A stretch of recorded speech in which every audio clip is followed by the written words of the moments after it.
वाह, क्या आईपीओ है। वाह क्या आईपीओ है, जिसमें हमारी खास पेशकश, जिसमें आईपीओ बाजार से जुड़ी हर छोटी बड़ी खबर का हम करते हैं विश्लेषण। हालांकि अभी मेन बोर्ड पे कोई आईपीओ नहीं खुला हुआ है, लेकिन कल से खुल रहा है और उसकी तैयारी हमने कल से शुरू कर दी है। और रोज़ की तरह हमारे साथ शौर्य जुड़ चुके हैं। शौर्य, बताइए क्या कुछ अपडेट है और यहाँ पर क्या ग्रे मार्केट को लेकर के कितना ग्रे मार्केट कितना उत्साहित दिखाई दे रहा है यहाँ पर। जी चलिए, जो कंपनी कल से खुलने वाली है उसका नाम है सनस्टार।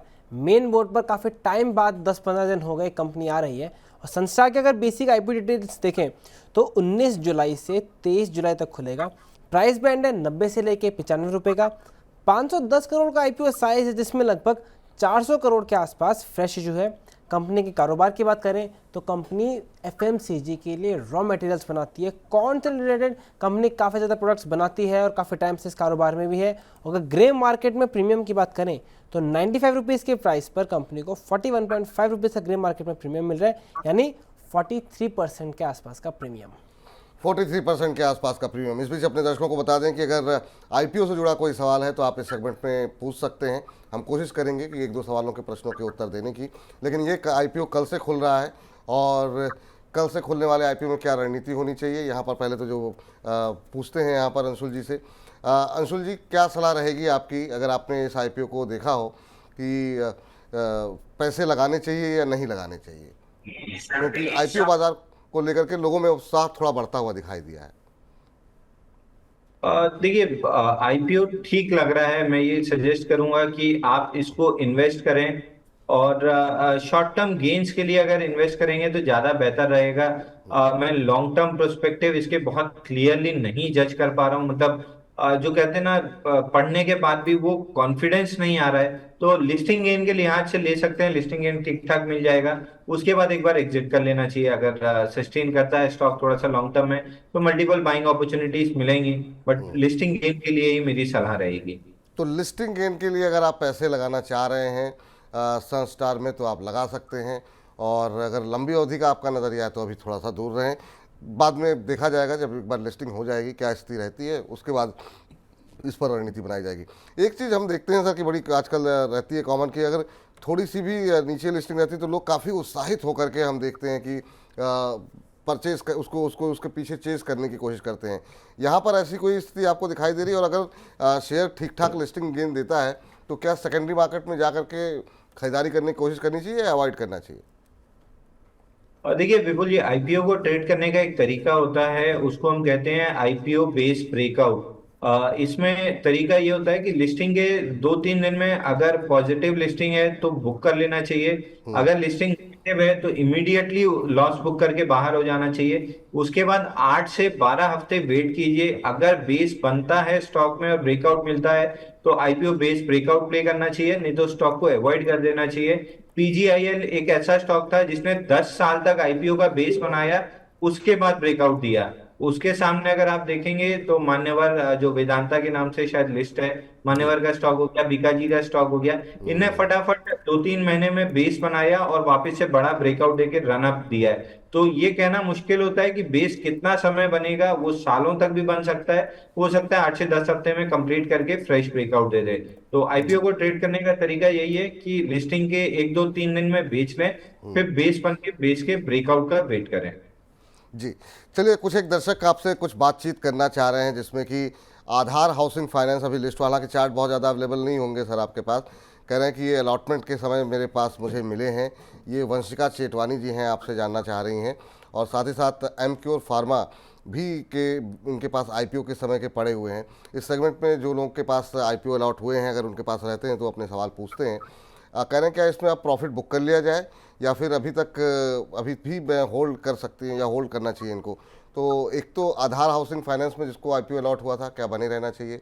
दूसरा एमक्योर फार्मा एक है जो कि वंशिका जी जानना चाह रही हैं, तो इनके लिए वंशिका जी को कोई उत्तर देना चाहेंगे आप? देखिए, एमक्योर में तो पैटर्न ठीक ठाक दिख रहा है। अगर चाहें तो 5-7 दिन होल्ड कर सकते हैं। अगर ये स्टॉक अगले 3-4 दिन में 1383 के ऊपर निकलता है तो फिर थोड़ी सी और तेजी डेवलप होगी 1440 1450 तक। लेकिन अगर 3-4 दिन में स्टॉक इस लेवल के ऊपर नहीं निकलता है 1380 1385 के ऊपर, तो फिर प्रॉफिट बुकिंग कर लेना चाहिए। ये साइडवेज बड़ा बेस बनाने के लिए जाएगा।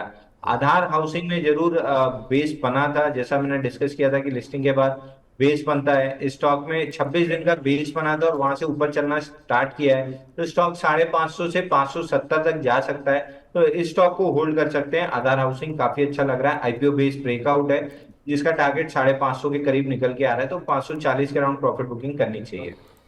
चलिए दो सवाल और ले लेते हैं, उसके बाद से फिर जो है एसएमई आईपीओ पे बात करते हैं। एक राजन राठौर जी हैं, ये सर टाटा टेक्नोलॉजी के आईपीओ के समय से इसमें बने हुए हैं, कह रहे हैं कि अब उसे बेचना चाहता हूं, और क्या ये सही समय है बेचने का, ये एक जानना चाह रहे हैं। और दूसरा नितिन वर्मा जी हैं हमारे एक दर्शक, जो कि एलआईसी के आईपीओ से के भाव से उनके पास वो एलआईसी को होल्ड कर रहे हैं, लेकिन अभी तक निकले नहीं हैं, कह रहे हैं कि कब एग्जिट ले सकते हैं। तो बड़ा धैर्य दिखाया है नितिन जी ने कि एलआईसी के समय से आईपीओ के समय से होल्ड कर रहे हैं, और राजन राठौर जी टाटा टेक्नोलॉजी से निकलना चाह रहे हैं। क्या सलाह रहेगी सर आपकी?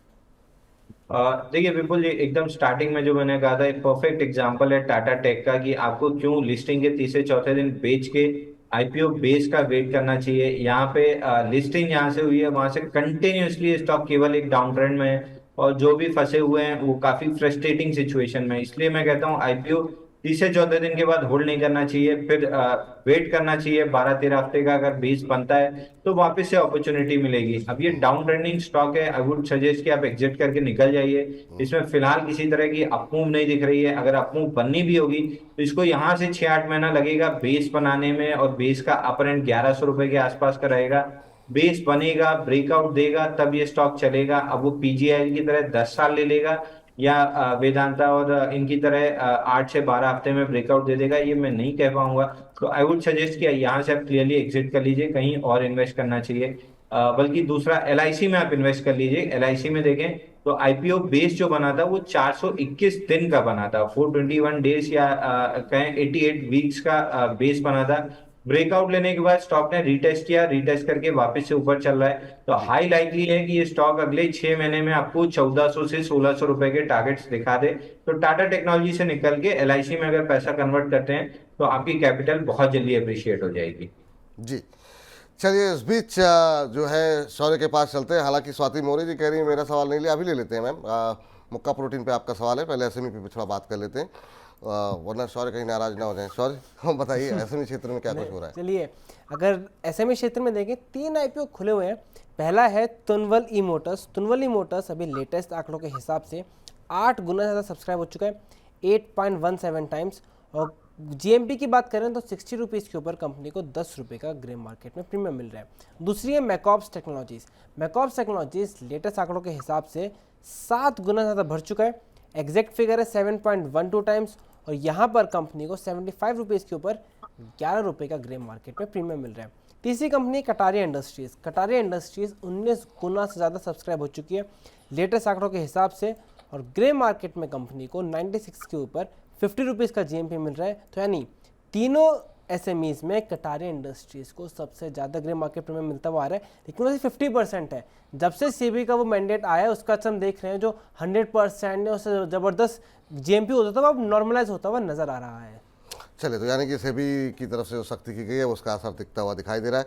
सर एसएमई क्षेत्र को अगर आप देखे हों तो आपकी कोई किसी पर कोई टिप्पणी अगर आप करना चाहें किसी एक पर तो आप कर सकते हैं, वरना आप चाहें तो छोड़ भी सकते हैं, आपके ऊपर है। कोई टिप्पणी आपकी सर? देखिए, तीनों स्टॉक्स में बहुत ज्यादा कवरेज हमारी टीम ने की नहीं है, क्योंकि एसएमई में थोड़ी सी दिक्कत रहती है इन्फॉर्मेशन की, और जब तक बहुत ज्यादा इन्फॉर्मेशन ना हो कमेंट करना ठीक नहीं होता है, क्योंकि पैसा लगता है लोगों का, और अगर नुकसान होता है हमारी वजह से तो काफी दुख होता है। कवरेज बहुत ज्यादा नहीं है, तो मैं इन पर बहुत ज्यादा कोई कमेंट नहीं करना चाहूंगा। कोई बात नहीं सर, इस पर कमेंट मत कीजिए, कल हम लोग इस पर डिटेल में चर्चा कर लेंगे। लेकिन आपने जो राय यहाँ पर दी हुई है मेन बोर्ड आईपीओ पर, वो हमारे दर्शक अवश्य ध्यान रखेंगे।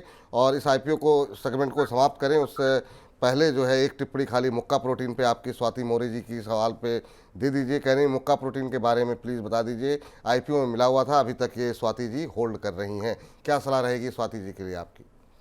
देखिए, मुक्का प्रोटीन बिल्कुल बेहतरीन वो स्टॉक है जो आईपीओ बेस ब्रेकआउट जिसको मैं कह रहा हूँ, इसमें 84 डेज का आईपीओ बेस ब्रेकआउट बना था 41 रुपीज में ऑन द डे।